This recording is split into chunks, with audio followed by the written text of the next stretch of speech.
Kurang lebih 1 tahunan yang lalu saya pernah berdiskusi keras dengan seorang santri, dan di mana santri ini ngebet sekali ingin membela ajaran NU dengan berbagai macam cara dia halalkan, bahkan membawa-bawa dalil yang dimana baru-baru ini ada yang nge-share kepada saya screenshotan, ini loh Mas Heri, ada dalil bahwa ternyata orang-orang Wahabi, ya, terkhusus yang di Mekah Madinah katanya, mereka ini kan bermazhab kepada Hambali, mengaku bermazhab kepada Imam Ahmad bin Hambal. Akhirnya apa? Mereka memberikan screenshotan kepada saya. Ya, seperti ini bentuk screenshotannya, yang dimana katanya orang-orang salaf yang bermazhab kepada Imam Ahmad bin Hambal, Imam Ahmad bin Hambal ternyata membolehkan membacakan Al-Quran kepada mayit. Ya, artinya apa? Klaim dari orang-orang salaf yang menyatakan bahwa tahlilan, hadiah pahala bacaan Al-Quran kepada mayit itu tidak sampai, ternyata terbantahkan dengan imam mazhab yang mereka ikuti, yaitu Imam Ahmad bin Hambal. Dan apakah dalil ini sahih, teman-teman? Dan apakah dalil ini bisa kita pakai? Dan rata-rata ketika mereka ini sok-sokan ingin memaparkan dalil dengan membuka kitab, mereka enggan untuk memberikan takhrij kepada dalil yang mereka bawakan. Sehingga apa? Dalil tunggal yang dia bawakan seolah-olah itu adalah kebenaran, dan mengatakan Heri Pradi harus berhenti bacot. Santri ngomong bacot supaya dia itu tidak banyak bacot di medsos. Wahai monyet-monyet, kalian jangan banyak bacot, ya. Santri ngomong anjing. Setuju anjing. Orang tua kamu adalah perancur. Bapak ibu kalian anjing. Santri ngomong babi. Itu orang pantas disebut apa? Anjing, saudara. Babi itu orang. Oh, nggak ngaji ini. Celeng berarti Wahabi mereka. Enyok. Santri bicara alat kelamin, itu sudah banyak, teman-teman. Yang katanya mereka ini belajar menjernihkan jiwa, pikiran, hati, meninggalkan perkara hawa nafsu duniawi. Oh tidak, ternyata. Ya, jadi ajaran itu hanya sebatas tulisan dan hanya omon-omon saja. Pada praktek kenyataannya, mereka ketika menjebak Heri Pras dulu, enggak ada bahasa santun, bahasa goblok. Baca. Iya. Begitu, teman-teman. Disuruh baca, digoblokin saya. Harusnya ketika saya ke sana dibukakan kitab, diajari, Heri Pras diajari. Mereka itu harus buka kitab, bawakan kitab kepada saya. Mereka kan NU, bermazhab Syafi'i, akidah Asy'ari, begitu kan? Mas Heri, ini loh hukumnya dari Imam Syafi'i. Berjabat tangan dengan perempuan diperbolehkan dengan menggunakan alas atau kain. Ini hukum Imam Syafi'i, boleh loh Mas Heri. Kita kan bermazhab ke ini. Oke, maka saya mungkin bisa menerima perbedaan itu. Tetapi apa? Misalkan saya tanya balik kepada mereka, coba baca bab cadar kepada wanita. Bagaimana menurut pendapat Imam Syafi'i? Dibuka sama mereka begini kan. Oh, menurut Imam Syafi'i wajib Mas Heri untuk menggunakan cadar bagi perempuan. Terus saya tanya, kenapa perempuan-perempuan yang salaman itu tidak pakai cadar? Hey Allah, hey Allah, hey Allah, hey Allah, hey Allah, hey Allah, hey Allah, hey. Oh, nggak ngaji ini. Celeng berarti Wahabi mereka. Wah, Wahabi mereka. Enyok.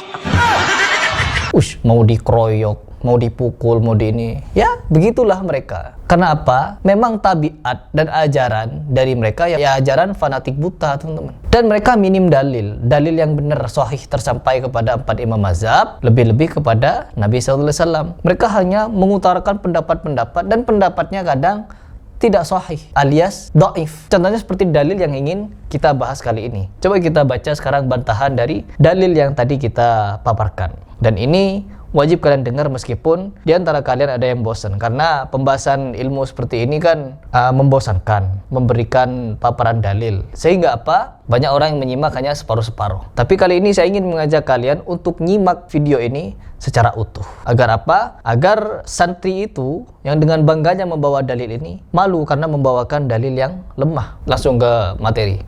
Heri Pras dan tim sudah menelusuri dalil yang mereka bawakan ini, yang dimana mengutip pernyataan dari Imam Ahmad bin Hambal, ketika kalian memasuki kuburan, ya, maka bacakanlah surah Al-Fatihah dan beberapa bacaan-bacaan yang lain. Karena apa? Itu bisa dihadiahkan kepada para penghuni kubur. Ya.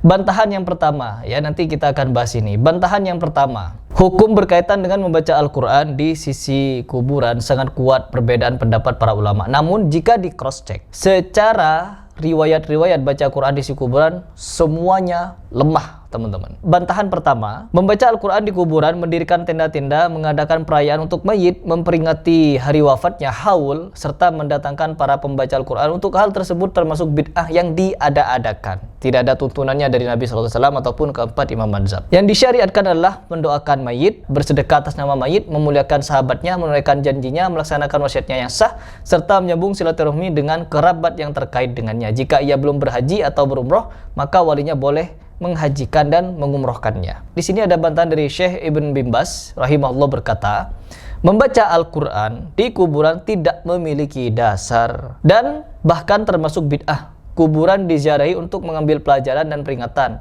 serta untuk mendoakan orang yang telah meninggal. Adapun membaca Al-Quran di kuburan, mereka tidak memberi manfaat bagi mereka, karena amal mereka telah terputus. Yang bermanfaat bagi mereka adalah doa, sedekah atas nama mereka, haji dan umroh untuk mereka, serta pelunasan utang-utang mereka. Inilah yang memberi manfaat bagi mereka. Adapun membaca Al-Quran di kuburan, mereka tidak syariatkan, bahkan merupakan bid'ah. Ya, ini bantahan pertama. Bantahan kedua, sebagian di antara mereka yang membela acara bid'ah ini terkhusus kepada tahlilan, mereka menukil pernyataan dari Ibnu Umar. Apakah benar riwayat dari Ibnu Umar ini bisa kita jadikan dalil? Setelah ditakhrij dalil tersebut, pernyataan di atas ya kita baca ya, bab membaca Al-Quran di sisi kuburan. Ia berkata, tidak mengapa membaca Al-Quran di sisi kuburan, dan telah diriwayatkan dari Imam Ahmad bahwa beliau berkata, apabila kalian masuk ke pemakaman, bacalah ayat kursi dan 3 kali Qul huwallahu ahad. Kemudian ucapkanlah ya Allah. Jadikanlah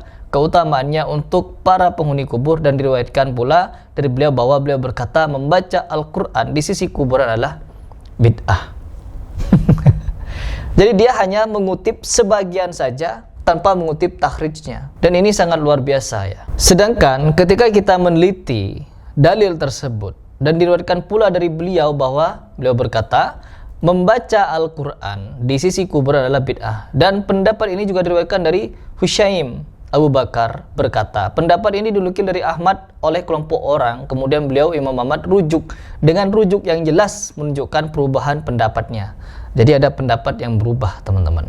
Maka diriwayatkan oleh sekelompok orang bahwa Imam Ahmad pernah melarang seorang yang buta membaca di sisi kubur, baca Al-Quran maksudnya ya. Sekelompok orang bahwa Imam Ahmad pernah melarang seorang yang buta membaca di sisi kubur, dan beliau berkata bahwa membaca di sisi kubur adalah bid'ah. Lalu Muhammad bin Qudaimah Al-Jauhari berkata kepadanya, wahai Abu Abdillah, bagaimana pendapatmu tentang Mubashir Al-Halabi? Beliau menjawab, dia terpercaya. Ia berkata, maka Mubashir mengabarkan kepadaku dari ayahnya bahwa ayahnya berwasiat apabila ayah dikuburkan agar dibacakan di sisinya awal surah Al-Baqarah dan akhir surah Al-Baqarah. Dan ia berkata, aku mendengar Ibnu Umar berwasiat dengan hal tersebut. Maka Ahmad bin Hanbal pun berkata, kembalilah dan katakan kepada orang itu agar membaca. Dan Al-Khalal berkata, telah menceritakan kepadaku Abu Ali, yang dimana guru kami yang terpercaya dan amanah, ia berkata, aku melihat Ahmad bin Hanbal salat di belakang seorang buta yang membaca Al-Quran di atas kuburan. Maka untuk membantah hal ini adalah dengan pendapat yang bisa kita baca di sini, yaitu Abu Bakar Al-Khalal rahimahullah berkata dalam kitab Al-Amr bil Ma'ruf wan Nahi Anil Munkar. Al-Hasan bin Ahmad Al-Warraq mengabarkan kepadaku, ia berkata, Ali bin Musa Al-Haddad menceritakan kepadaku, dan ia adalah orang yang jujur. Dan Ibnu Hamad Al-Muqri bisa menunjuk orang kepadanya. Ia berkata, ia mengabarkan kepadaku, aku pernah bersama Ahmad bin Hanbal dan Muhammad bin Qudamah Al-Jauhari dalam sebuah pemakaman. Setelah mayit dikuburkan, seorang laki-laki buta duduk membaca Al-Quran di sisi pemakaman. Maka Ahmad berkata kepadanya, wahai orang ini, sesungguhnya membaca di sisi kubur adalah bid'ah. Imam Ahmad bin Hanbal pun menyatakan ini bid'ah, teman-teman. Karena apa? Yang ingin mereka benarkan adalah potongan dalil yang lemah tadi. Potongan dalil yang lemah itu yang ingin mereka pakai. Sedangkan yang kuat-kuat seperti ini mereka tinggalkan untuk membenarkan amalia bid'ah mereka. Ketika kami keluar dari pemakaman, Muhammad bin Qudamah berkata kepada Ahmad bin Hanbal, wahai Abu Abdillah, bagaimana pendapatmu tentang Mubashir Al-Halabi? Beliau menjawab, dia terpercaya. Ia berkata, apakah engkau pernah menulis meriwayatkan suatu darinya? Aku menjawab, ya. Ia berkata, maka Mubashir mengabarkan kepadaku dari Abdurrahman bin Al-A'la bin Al-Allaj dari ayahnya bahwa ia berwasiat apabila dia dikuburkan agar dibacakan di sisi kepalanya awal surah Al-Baqarah dan akhir surah Al-Baqarah. Ia berkata, aku mendengar Ibnu Umar berwasiat dengan hal tersebut. Lagi-lagi di sini Ibnu Umar, teman-teman. Ya. Lalu maka Ahmad berkata, kembalilah dan katakan kepada orang itu agar membaca selesai. Kemudian disebutkan sanad ini tidak dapat dijadikan hujah karena Al-Hasan bin Ahmad Al-Warraq adalah majhul, tidak dikenal. Jadi orang yang tidak dikenal siapa, biografinya apa, dia orang mana, siapa dia, murid dari siapa, gurunya bagaimana, tiba-tiba meriwayatkan tentang suatu dalil yang sangat bertentangan dengan ajaran Nabi Shallallahu Alaihi Wasallam, bahkan ajaran Imam Ahmad bin Hanbal. Demikian pula gurunya. Jadi Al-Khalal juga berkata, Abu Bakar bin Sadaqah mengabarkan kepada kami, ia berkata, aku mendengar Utsman bin Ahmad bin Ibrahim Al-Mausili berkata, Abu Abdullah Ahmad bin Hanbal pernah menghadiri sebuah jenazah dan bersamanya Muhammad bin Qudamah Al-Jauhari ketika mayit telah dikuburkan. Ada seseorang yang mulai membaca Al-Quran di sisinya, maka Abu Abdullah berkata kepada seorang lelaki, datangilah orang yang sedang membaca itu dan katakan kepadanya, jangan lakukan. Ketika orang itu pergi, Muhammad bin Qudamah berkata kepadanya, bagaimana pendapatmu tentang Mubashirin Al-Halabi? Lalu ia menyebutkan kisah yang sama, persis seperti riwayat sebelumnya. Jadi apa, teman-teman?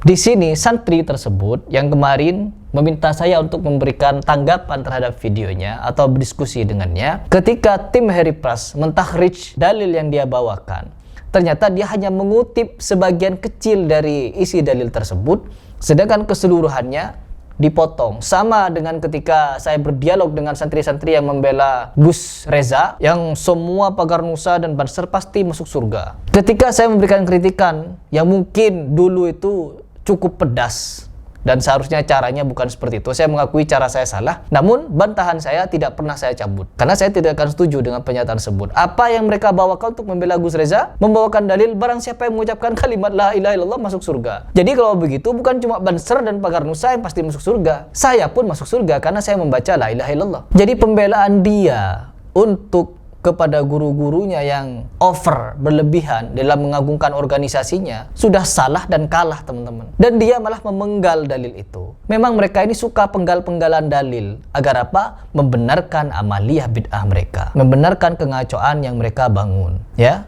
Padahal di lanjutan dalil tersebut Rasulullah SAW masih mengklasifikasikan bahwa kalimat la ilaha illallah tidak sembarangan orang bisa mengucapkan lalu masuk surga, karena ada orang yang tidak mau masuk surga. Barang siapa membaca kalimat la ilaha illallah pasti masuk surga. Tapi dilanjut sama Nabi, teman-teman, illa man aba, kecuali yang tidak mau, yang enggan. Siapa orang yang enggan itu? Yang mereka yang tidak taat kepada Al-Quran dan Al-Hadis, mereka yang tidak taat kepada Allah dan Rasulnya, tidak mengikuti kebenaran, ya, melakukan kemusyrikan, kefasikan, zindik dan lain sebagainya. Banyak orang-orang yang meskipun mereka mengucapkan la ilaha illallah masuk neraka. Apalagi joget-jogetan sama perempuan, musik-musikan, joget-jogetan, jaga-jaga patung gereja dan lain sebagainya. Apakah mereka akan masuk surga? Ya Allah alam bisawab. Perbuatan akan menunjukkan hasil akhir mereka. Bahkan ketika ada seorang Banser lagi sakit keras, teman-teman, bukan diajak berzikir, tapi dinyanyikan majeng-jeng majeng-jeng. Majeng-jeng he merekete he merekete he. Inilah kok Banser yang jaya, Banser yang perkasa. Inilah kok Banser yang jaya, Banser yang perkasa. Kok Banser yang... Ya sudahlah, memang orang itu akan meninggal sesuai dengan kebiasaannya. Kebiasaannya majeng-jeng majeng-jeng, ya sudah. Mungkin itu keinginan mereka. Yang perlu kita lakukan apa? Menasihati, mengajak kembali pada yang benar, dan meninggalkan ajaran-ajaran yang sungguh-sungguh jauh dari kebenaran itu. Dan sebenarnya dalil bantahan ini panjang sekali, teman-teman. Panjang bantahannya. Namun kita baca sampai sini saja sudah sangat-sangat cukup. Karena apa? Mereka pasti membawa dari Ibnu Umar ini, dalil-dalil seperti ini. Untuk apa? Untuk membenarkan amaliyah bid'ah mereka. Kalau kita baca ya lebih telak lagi. Dan kalau kalian mau baca, saya akan sertakan dalil ini di deskripsi. Bisa kalian simak nanti, bisa kalian baca. Sekian dari saya. Semoga bisa bermanfaat dan membuka mata santri-santri ini untuk menerima bahwa memang amaliyah mereka bid'ah. Bahkan keputusan Muktamar NU pun pada tahun 1926 kalau tidak salah menyatakan tahlilan memang bid'ah. Sekian.